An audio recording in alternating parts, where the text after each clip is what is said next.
Welcome again. और आज हमारा lecture number 26 from the chapter electrostatics. Heading इस लेक्चर की भी वही है जो लेक्चर नंबर 25 में थी, लेकिन एक थोड़ा सा चेंज है। अगर आप देखोगे लास्ट में हमने ऐड कर दिया है इन एक्सटर्नल फील्ड। तो कंप्लीट हेडिंग जो आज हमें करनी है वो है electric potential energy of a system of charges in external field. मैंने आपको लास्ट लेक्चर के बिल्कुल लास्ट में भी ये चीज़ समझाई थी कि अभी हमने लास्ट लेक्चर में क्या किया था। हमने लास्ट लेक्चर में किया था potential energy of a system of charges, लेकिन जब वो चार्जेस असेंबल किए गए थे तो एक्सटर्नल फील्ड नहीं था। उन चार्जेस से खुद से जो फील्ड था वो तो था, बट एक्सटर्नल फील्ड नहीं था। आज क्या होगा, आज जब फर्स्ट चार्ज लाओगे आप, लास्ट लेक्चर में क्या था, जब फर्स्ट चार्ज लाते थे पॉइंट ए तक, तो फर्स्ट चार्ज को लाने में कोई भी वर्क नहीं होता था। लेकिन आज फर्स्ट चार्ज को जब आप इन्फिनिटी से पॉइंट ए तक लाओगे, क्योंकि ऑलरेडी वहां पर फील्ड है, तो वर्क होगा। Work will be done in bringing the first charge as well. तो एक्सटर्नल फील्ड के आ जाने से हमारे लेक्चर नंबर 25 वाले टॉपिक पर क्या डिफरेंस आता है वो अभी हमें देखना है। छोटा सा लेक्चर होने वाला है आज ही हमारा, लेकिन लेक्चर स्टार्ट करने से पहले मेरी आपसे एक रिक्वेस्ट है कि अगर बेटा आपको क्लास 12th के यहाँ पर जो हम सिलेबस को कंप्लीट कर रहे हैं, इस सिलेबस को कंप्लीट करने में थोड़ा सा भी बेनिफिट अगर आपको हो रहा है आपकी नॉलेज में, आपके क्लास 12th की बोर्ड के एग्जाम की प्रिपरेशन में, तो फिर मेरी आपसे रिक्वेस्ट है कि आप इन वीडियोस को लाइक ज़रूर करें और फिजिक्स सीखो इस चैनल को, जहाँ पर आप ये वीडियोस देखते हैं, इस चैनल को सब्सक्राइब भी करें और बेल आइकन को प्रेस भी कर दें, सो दैट आगे आने वाली वीडियोस का प्रॉपर नोटिफिकेशन भी आपको मिलता रहे। कहीं कोई ऐसा टॉपिक तो नहीं जो आपको नहीं आता, तो वो टॉपिक भी आपका कंप्लीट हो जाएगा। और अगर आपको कंप्लीट सिलेबस करना है तो वो तो हम यहाँ पर कर ही रहे हैं धीरे धीरे, और हमारा टारगेट है कि हम इस सिलेबस को कंप्लीट कर लेंगे बाय 31 ऑफ दिसंबर। ये उन लोगों के लिए बहुत इंपॉर्टेंट है, उन बच्चों के लिए बहुत इंपॉर्टेंट है जो किसी ना किसी वजह से अपनी प्रिपरेशन को स्टार्ट करने में लेट हो गए हैं क्लास 12th की। बेटा अभी देरी तो हुई है, लेकिन ऐसा नहीं कि हाथ से गाड़ी निकल चुकी है। अभी हम सब चीज़ों को कैच कर सकते हैं और क्लास 12th के बोर्ड के एग्ज़ाम में हम मिलकर मेहनत करेंगे तो डेफिनेटली बहुत अच्छे मार्क्स भी आ जाएंगे। तो आइए स्टार्ट करते हैं आज का lecture. The heading is electric potential energy of a system of charges in external field। मतलब ये हुआ कि पहले से मेरे पास फील्ड है, जो फील्ड मेरे पास पहले से है, सपोज इस जगह पर एक फील्ड पहले से है E, यहां इस जगह पर पहले से एक फील्ड है E। This is a space where the field E exist. ठीक, ये एक्सटर्नल फील्ड है, दिस इज एक्सटर्नल फील्ड। अब मैं पहले सिर्फ और सिर्फ एक चार्ज के लिए पोटेंशियल एनर्जी ढूंढूंगा कि कितनी होगी इस फील्ड में अगर मैं उस चार्ज को इन्फिनिटी से इस फील्ड में लेकर आया। For one point charge, for one point charge, एक ही charge, and that is Q1। ठीक है, तो if this charge is at infinity, ये इंफिनिटी वाला पॉइंट है, यहां पर चार्ज है Q1, यहां से इसको मैं इस फील्ड में पोजीशन A पर ले आया। अब आप देखो क्या होता है, जिस रीजन में इलेक्ट्रिक फील्ड है वहां पर अलग अलग पॉइंट्स पर पोटेंशियल भी तो होता है। याद है आपको, इलेक्ट्रिक फील्ड का डायरेक्शन वही होता है जिस डायरेक्शन में पोटेंशियल डिक्रीज करता है। तो अगर मैं कहूं यहां पर इलेक्ट्रिक फील्ड का डायरेक्शन ये है, तो इस डायरेक्शन में पॉइंट ए पर कुछ पोटेंशियल होगा, अगर यहाँ पर कोई पॉइंट बी है तो उस पर कुछ और पोटेंशियल होगा अकॉर्डिंग टू द कंडीशन के। बी पॉइंट अगर इधर है तो बी पॉइंट का पोटेंशियल कम होगा ना, क्योंकि इलेक्ट्रिक फील्ड का डायरेक्शन में तो पोटेंशियल कम होता है। और अगर बी पॉइंट इधर होगा तो बी पॉइंट का पोटेंशियल ए से ज्यादा होगा। मतलब डिफरेंट डिफरेंट पॉइंट्स पर डिफरेंट डिफरेंट पोटेंशियल यहाँ पर है। सपोज ए पॉइंट का जो पोटेंशियल है वो है V1, ए पॉइंट पर जो पोटेंशियल है वो है V1, considering that potential at infinity is 0। ये याद रखना कि यहां पर पोटेंशियल एनर्जी के इस कॉन्सेप्ट में हम पोटेंशियल एट इंफिनिटी को 0 लेकर ही चल रहे हैं। ओके, तो अब जब मैं इंफिनिटी से यहां तक Q1 चार्ज को लेकर आऊंगा, then I will have to do some work W1 मुझे काम करना पड़ेगा, work done in bringing the charge q1 from infinity to the point A is W1 is equals to charge moved, जैसे कि last lecture में करा था। बेटा ये बहुत इंपॉर्टेंट है कि अगर आप इस लेक्चर नंबर 26 को अभी कर रहे हैं और आपने लेक्चर नंबर 25 नहीं किया है, तो माय रिक्वेस्ट इज दैट पहले लेक्चर नंबर 25 कर लो, फिर लेक्चर नंबर 26 करना, क्योंकि लेक्चर नंबर 25 करे बिना 26 लेक्चर आप समझ नहीं पाओगे। तो अगर आपने 25 लेक्चर नहीं किया है तो अभी YouTube सर्च बार में ऊपर आप टाइप कर लें लेक्चर नंबर 26 इलेक्ट्रोस्टैटिक्स फिजिक्स सीखो। चाहो तो हेडिंग भी लिख सकते हो पूरी, electrostatic potential energy of a system of charges. आपको लेक्चर नंबर 25 मिल जाएगा और उस लेक्चर को करने के बाद ही ये लेक्चर करना है। अगर आप कर चुके हैं 25 then continue with this lecture. तो लास्ट लेक्चर में मैंने आपको बताया था वर्क डन क्या होता है, charge moved into potential difference. अब आप मुझे बताओ इनफिनिटी पर पोटेंशियल 0 था, यहां पर पोटेंशियल V1 है, तो पोटेंशियल डिफरेंस कितना हुआ V1 माइनस 0 V1। तो पोटेंशियल डिफरेंस यहां पर हो गया V1, तो मेरा आंसर आएगा V1 माइनस 0, तो work done is Q1 V1। Last lecture में एक्सटर्नल फील्ड नहीं था, तो जब Q1 चार्ज को हम पहले वाले चार्ज को हम लाते थे तो उसमें वर्क डन 0 होता था, आज नहीं है। दिस इज द डिफरेंस, यही तो डिफरेंस है। तो अगर मेरे पास सिर्फ एक चार्ज है, I am having one point charge only Q1, then the work done in bringing it from infinity to the point A is V1 and this work done gets stored as potential energy of this charge at this location. जब ये charge वहां से यहां आ जाएगा, अब charge यहां पर आ गया, ये Q1 यहां आ गया। Now this work done is stored as its potential energy. So this work done is stored as its potential energy. कौन सी potential energy? कौन सा फील्ड है? इलेक्ट्रिक फील्ड है, तो इलेक्ट्रिक पोटेंशियल एनर्जी या इलेक्ट्रोस्टैटिक भी कह सकते हो, is stored as its electrostatic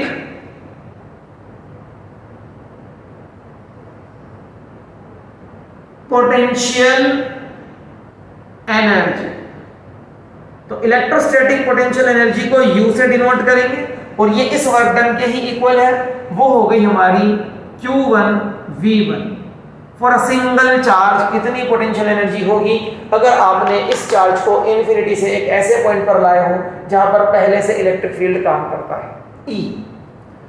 heading में ये भी लिख सकते हो in an external region of potential, जहां पोटेंशियल पहले से हो, क्योंकि जहां पर इलेक्ट्रिक फील्ड है वहां पोटेंशियल तो होगा ही होगा। तो कंफ्यूजन ना हो जाए, कभी कोई क्वेश्चन इस तरह से आ जाए कि find work done in bringing a charge from infinity to a given point where external potential already exist या where external field already exist, one and the same thing. अभी आपका क्या काम है, यहां तक वीडियो को पॉज कीजिए, सिंगल चार्ज वाला टॉपिक अपने नोट्स में कंप्लीट कीजिए, फिर हम इसी को देखेंगे for a pair of two charges Q1 and Q2 को देखेंगे। वीडियो पॉज कीजिए और कॉपी कर लीजिए।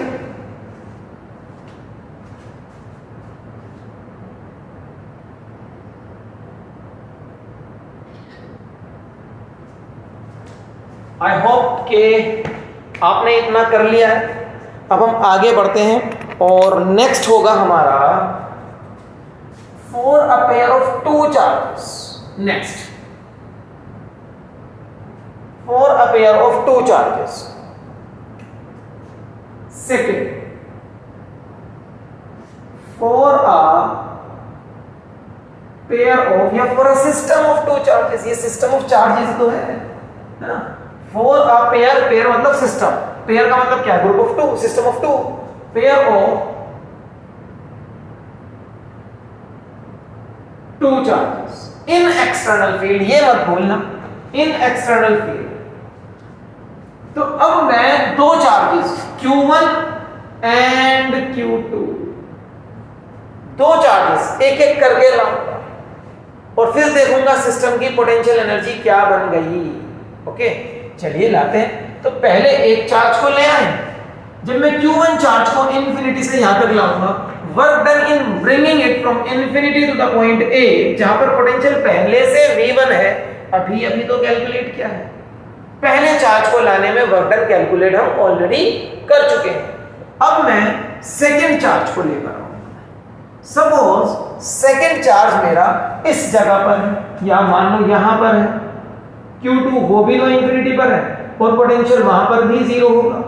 अब Q2 चार्ज को यहां से लेकर आएंगे एंड सपोज यहां तक ले आए, and this point is B, यहां तक लाएंगे, this point is B, and suppose B point पर जो पोटेंशियल है वो V2 है। B पॉइंट पर पोटेंशियल V2 है, क्योंकि what is this region? This region is of external field. वहां पर हर पॉइंट पर कुछ ना कुछ पोटेंशियल होगा, अभी मैंने आपको बताया था। तो इसी तरीके से work done in bringing the charge from infinity to the point B करेंगे। Work done in bringing the charge from infinity, कौन सा charge? The charge Q2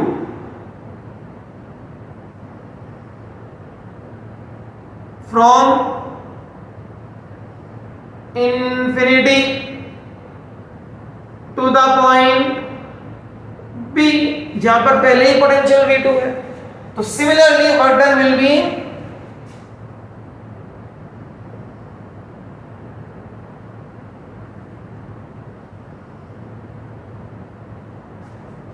W2 is equals to Q2 into potential difference। Potential difference कितना है? V2 minus 0, that is V2। ये work done हो गया। अब ध्यान से देखो,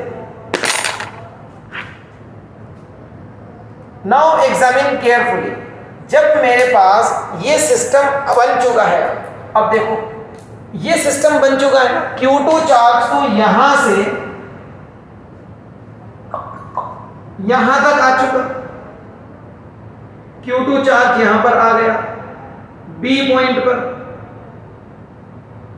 दिस इज पॉइंट B। एक सिस्टम बन गया Q1 Q2 का, और एक पेयर ऑफ चार्ज मतलब Q1 Q2 दो चार्जेस जब पास पास हो, let the distance between them is R। तो इस सिस्टम की पोटेंशियल एनर्जी भी तो होती है, और इस सिस्टम की पोटेंशियल एनर्जी क्या बनेगी? इलेक्ट्रोस्टैटिक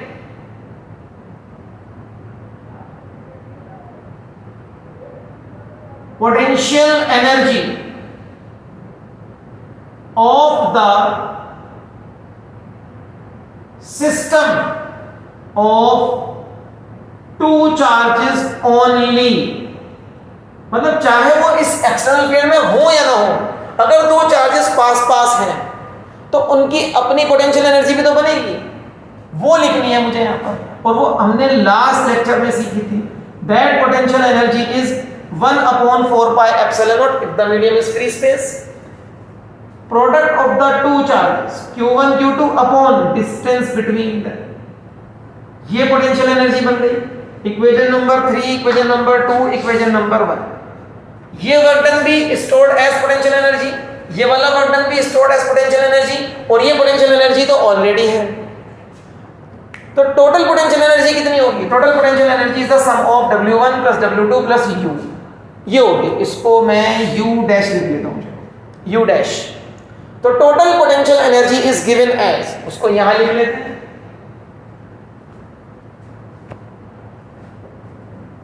टोटल इलेक्ट्रोस्टैटिक या electric potential energy is given as U is equals to W1 plus W2 plus U dash। तो टोटल पोटेंशियल एनर्जी हो गई है Q1 V1 is the value for W1 plus Q2 V2 is the value for W2 plus 1/4πε0 Q1 Q2 upon R. This is the total potential energy of a system of two charges in external field. देखो external field की वजह से ये दोनों term extra हैं। अगर external field नहीं होता तब भी इतनी तो पोटेंशियल एनर्जी हमेशा रहती है ना इन दोनों चार्जेस की, लेकिन क्योंकि अब वो एक्सटर्नल फील्ड में है, Q1 वाला चार्ज उस जगह पर है जहां पोटेंशियल V1 है, Q2 वाला चार्ज उस जगह पर है जहां पोटेंशियल V2 है, तो ये एक्स्ट्रा एनर्जी आएगी Q1 V1 plus Q2 V2। याद रखना, इसको करने के लिए इन्फिनिटी पर पोटेंशियल जीरो माना था, इन्फिनिटी पर पोटेंशियल जीरो माना। So that is all about the lecture today. इतना ही था आज के लेक्चर में, सिंपल सा टॉपिक है। इसके ऊपर न्यूमेरिकल वगैरह अगर आए तो आ सकते हैं। इसके साथ साथ हमने अपनी पोटेंशियल की सीरीज को भी यहाँ पर कंप्लीट कर लिया है। लेक्चर नंबर 19 से आई थिंक आज तक लेक्चर नंबर 26 तक जो भी लेक्चर्स हमने किए हैं वो सारे पोटेंशियल से रिलेटेड थे, इलेक्ट्रोस्टैटिक पोटेंशियल से रिलेटेड थे। तो ये पोटेंशियल की सीरीज हमारी यहाँ पर कंप्लीट होती है। अब नेक्स्ट लेक्चर में हमें क्या करना है? नेक्स्ट लेक्चर में हमारा स्टार्ट होएगा कैपेसिटेंसेस, इलेक्ट्रिकल कैपेसिटेंसेस, कैपेसिटर्स जो होता है। मेनली वहाँ पर आप सीखोगे पैरेलल प्लेट कैपेसिटर, बहुत इंपॉर्टेंट टॉपिक होता है क्लास 12 के बोर्ड के एग्जाम्स के अकॉर्डिंग। तो नेक्स्ट लेक्चर में हम कैपेसिटर से स्टार्ट करने वाले हैं। तो फिर मिलेंगे नेक्स्ट लेक्चर में नेक्स्ट टॉपिक के साथ। Till then bye bye.